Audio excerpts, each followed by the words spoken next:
Hello, so now it's on to Group C, the world champions. Ooh, Germany. Yeah, but Germany haven't been playing like world champions since the World Cup.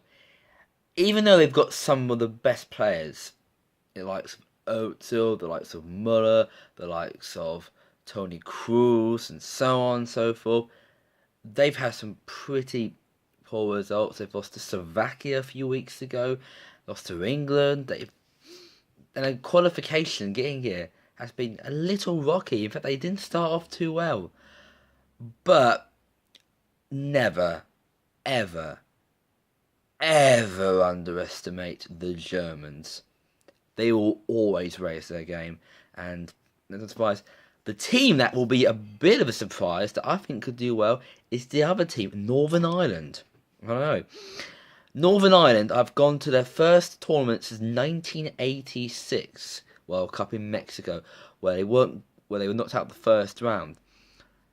I think they could do well. You've got players like Lafferty, Will Griggs, and of course they've got a great captain like Stephen Davis, who, if you see his form for Southampton in the Premier League, he has been influential, and he's been very influential for Northern Ireland. Michael O'Neill, you know, without a shadow of a doubt, I think could give us a real surprise, and I would not be surprised if they did not go up there to either second or even third. I mean, third, if they got good points like third, that's still good enough if they can do well, which I think they can.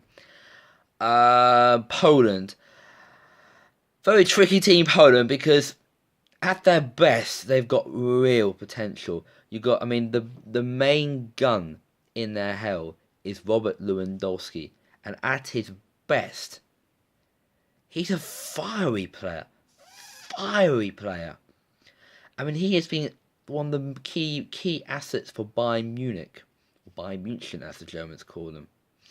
Um, but Poland have had very poor. I mean, as they didn't get to the quarterfinals as hosts 4 years ago, so but you can't really tell. Nor did Ukraine, who was the other team that's in this group. I mean, Ukraine. In their main title, Yarmolenko. You say Yarmolenko, I say Yarmolenko. Let's call the whole thing off. They'll be an interesting team to watch. I think Ukraine and Poland are always tricky teams. I think Germany will win the group. If you don't think Germany will win the group, then you are an idiot. Not or you're not a football fan, or you're not interested in football, or you want, or you Holland. Um, but second place, I'm gonna shock people here. I think it could be Northern Ireland. I really believe it could be Northern Ireland. They've been unbeaten for an entire year. Better than England, better than Spain, better than Slovakia. They have done better leading up to this tournament than any team in this tournament right now. Leading up to it. Third place, I think again it could be Poland or Ukraine, but you can never tell. What you can tell is Germany will win. That's my top tip. Watch out.